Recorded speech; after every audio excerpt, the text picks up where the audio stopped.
এই যে তোমার ফিল্ম ফেস্টিভ্যাল হতো, কলকাতা ইন্টারন্যাশনাল ফিল্ম ফেস্টিভ্যাল, আমি নিজে ভলেন্টিয়ার হিসেবে প্রচুর কাজ করতাম। কিন্তু আমি শ্রদ্ধার সঙ্গে সম্মান জানিয়েই বলছি, কিন্তু যখন সেই সময় বুদ্ধদেব বাবু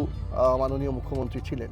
জানি না সেটা প্রোটোকল বটে, হতেই পারে, বাট উনি যখন আসতেন, আমরা অভিনেতারা যারা আমরা পুরো দিন রাত খেটেছি ভলেন্টিয়ার হিসেবে, আমরা কোথাও সেইখানে গিয়ে একটা দরজার ঘেরাটোপের মধ্যে আটকে দেওয়া হতো, আসতে দেওয়া হতো। কিন্তু যবে থেকে Kolkata international film festival Mamata Bandyopadhyay শুরু করেছেন, আমি বেসিকটা বলছি, তুমি দেখো অবাধ দাস সমস্ত শিল্পীদের, ঠিক আছে, প্লাস এই যে একটার পর একটা সম্মান, বঙ্গভূষণ, বঙ্গবিভূষণ,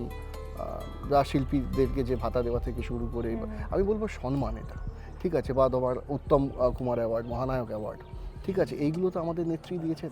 এবারে ভাই ভোটের লড়াই এই এখানেই দেখবো।